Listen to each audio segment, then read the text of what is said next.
Congolaises, Congolais, mes très chers compatriotes,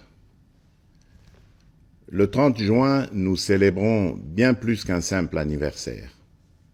Nous célébrons l'âme de notre nation, sa force et sa résilience. C'est une célébration de notre liberté chèrement acquise par le courage et les sacrifices consentis par les pères de notre indépendance qui ont combattu sans relâche les affres du colonialisme pour que nous puissions jouir de notre liberté et de notre souveraineté.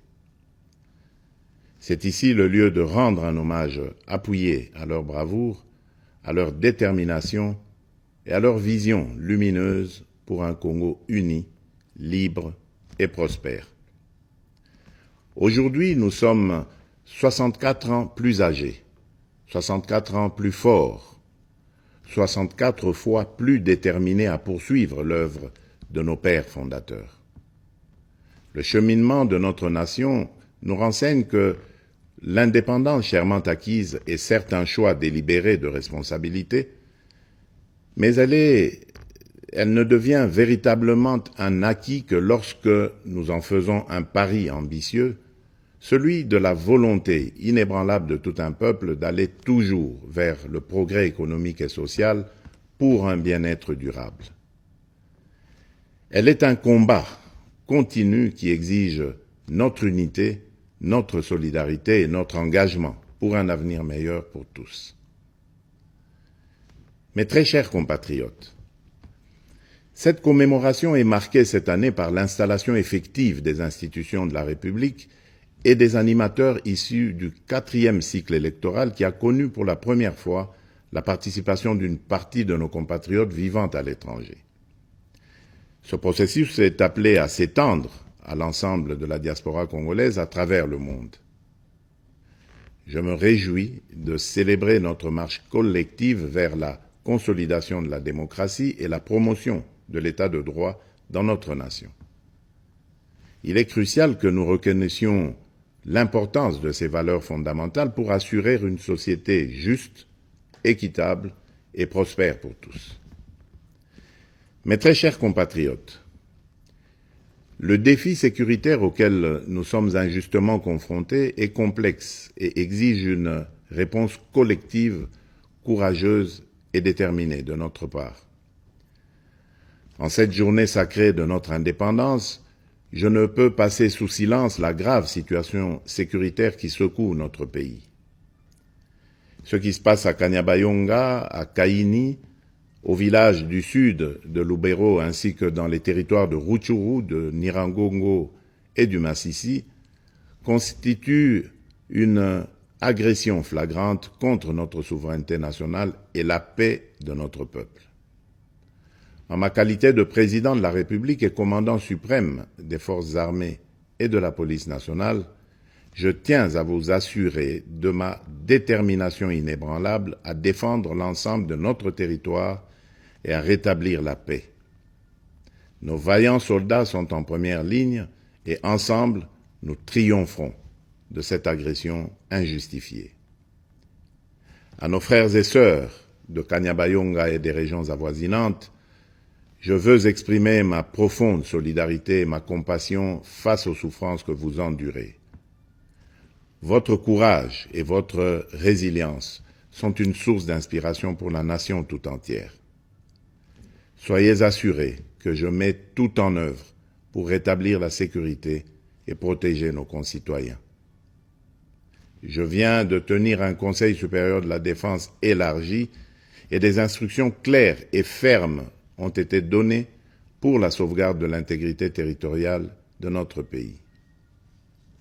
Ensemble, unis et déterminés, nous surmonterons ces épreuves et nous restaurerons la paix et la sécurité dans notre chère patrie. Mes très chers compatriotes, les forces extérieures hostiles qui agressent injustement notre pays évoquent le prétexte farfelu des supposées exactions commises contre les communautés rwandophones établies chez nous. Les justifications brandies par les auteurs connus de cette agression sont manifestement dénuées de tout fondement. Je tiens à rappeler fermement que la République démocratique du Congo, fidèle à son hospitalité légendaire, respectueuse des principes humanitaires et de ses obligations internationales, a toujours, depuis son accession à l'indépendance, accueilli par vagues de réfugiés venant des pays voisins. À titre d'exemple, la République démocratique du Congo a offert son hospitalité notamment aux communautés angolaises, burundaises et centrafricaines en raison de nombreux et violents conflits qui avaient secoué leur pays en son temps. Ces dernières ont toujours vécu en harmonie avec les 450 communautés autochtones et locales. La question des réfugiés est une préoccupation majeure pour notre gouvernement et nous la traitons avec sérieux, méticulosité et compassion. Cependant, le refus persistant de notre voisin de coopérer pleinement sur des questions essentielles, telles que convenues avec le Haut Commissariat des Nations Unies pour les réfugiés, complique la résolution de cette crise humanitaire.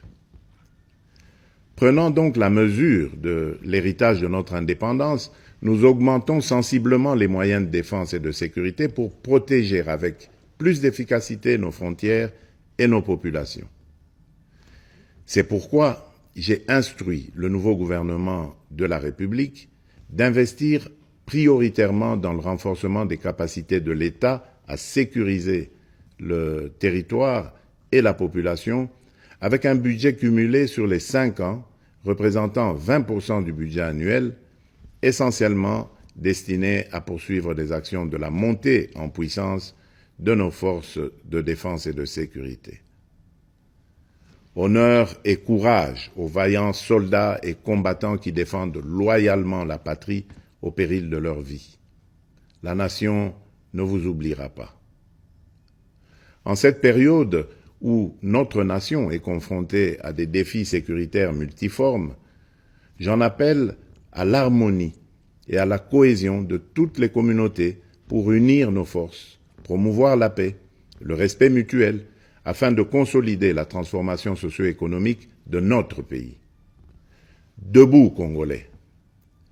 Mes très chers compatriotes, les perspectives économiques pour cette année 2024 restent globalement favorables, malgré les défis persistants, notamment sur le plan sécuritaire. La croissance attendue à fin décembre 2024 devrait être supérieure à la moyenne de l'Afrique subsaharienne projetée à 3,8%. Certes, l'inflation et la dépréciation du franc congolais face aux devises étrangères pèsent sur les prix intérieurs. Mais, soutenus par des réformes économiques et des investissements massifs dans les infrastructures, les services et le secteur minier, les perspectives de croissance de la République démocratique du Congo pour 2024 restent optimistes. À partir de ces perspectives, je suis convaincu que la République démocratique du Congo est résolument engagée dans la trajectoire des pays à revenus intermédiaires grâce à la transformation de l'agriculture et de l'industrie. C'est pourquoi nous devons poursuivre les réformes, projets et actions initiées sous mon premier quinquennat qui ont produit des résultats positifs sur les structures de l'État et de la société. Il s'agit, entre autres, de la restauration de la fonction de contrôle financier et d'audit des comptes publics pour améliorer la gouvernance, la consolidation de nos réserves de change évaluées actuellement à 5 milliards de dollars américains, la gratuité de l'enseignement de base, les différents paliers de la couverture santé universelle ainsi que le programme de développement local des 145 territoires. Ces acquis seront capitalisés par les réformes initiées pour assurer une transition vers une économie plus diversifiée grâce principalement à la transformation agricole et au développement des infrastructures dans le secteur des routes, des chemins de fer, du numérique et de l'énergie.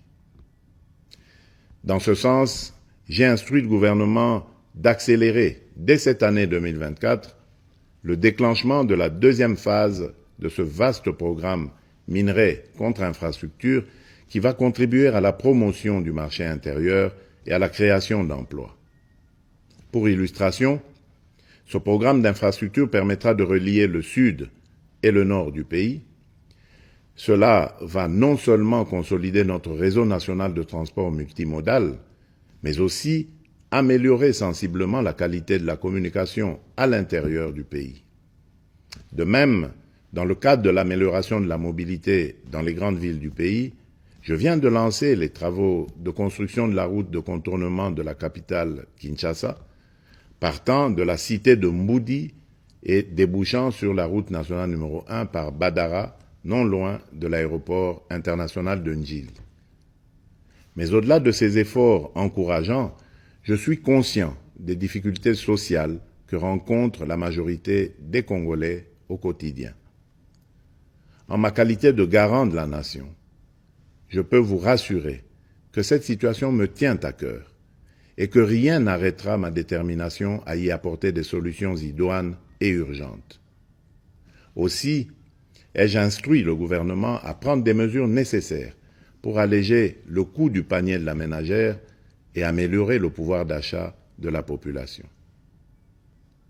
Mes très chers compatriotes, la véritable indépendance et la liberté découlent inévitablement du développement, fruit d'un dévouement et d'une prise de conscience profonde de nos responsabilités.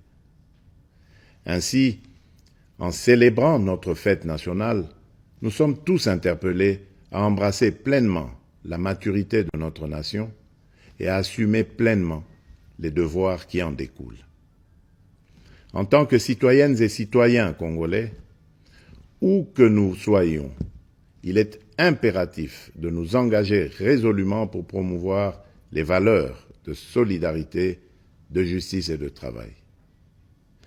C'est en nous appropriant véritablement de ces idéaux que nous prendrons pour de bon le plus bel élan, comme nous y invite notre hymne national, et ce, en vue d'ouvrir la voie à un avenir radieux pour notre pays, lui permettant ainsi de prendre sa place légitime parmi les nations influentes du monde.